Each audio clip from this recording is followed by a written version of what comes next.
قریش مکہ جب ہر طرح کی سختیوں کے باوجود رسول اللہ صلی اللہ علیہ وآلہ وسلم اور آپ کے ساتھیوں کو دین اسلام سے ہٹا نہ سکے تو انہوں نے بہت ہی سخت اور ظالمانہ اقدامات کرتے ہوئے رسول اللہ صلی اللہ علیہ وآلہ وسلم اور آپ کے قبیلے کا سوشل بائیکاٹ کر دیا۔ قریش نے یہ انتظام بھی کیا کہ بنی ہاشم کوئی تجارت نہ کر سکے اور نہ ہی کھانے پینے کا کوئی سامان ان تک پہنچ سکے۔ یہ ظلم و ستم 3 سال تک جاری رہا۔ ادھر ایک روز رسول اللہ صلی اللہ علیہ وآلہ وسلم نے اپنے چچا جناب ابو طالب کو قریش کے معاہدے کے متعلق بتایا کہ اللہ کی قدرت سے وہ معاہدہ دیمک چاٹ چکی ہے۔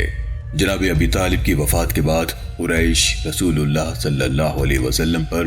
ظلم کرنے میں بہت زیادہ بڑھ گئے، تو رسول اللہ صلی اللہ علیہ وسلم اپنے لیے کوئی دوسری جگہ ڈھونڈنے اور اللہ کا پیغام پہنچانے کے لیے طائف کی وادی میں پہنچے، مگر وہاں کے لوگ رسول اللہ صلی اللہ علیہ وآلہ وسلم کے ساتھ انتہائی بدسلوکی اور بد اخلاقی سے پیش آئے اور آپ کی جسم مبارک پر پتھر برسا کر آپ کو شدید زخمی کر دی۔ اور مزید بہت کچھ جاننے کے لیے دیکھتے رہیے محمد رسول اللہ سیزن 6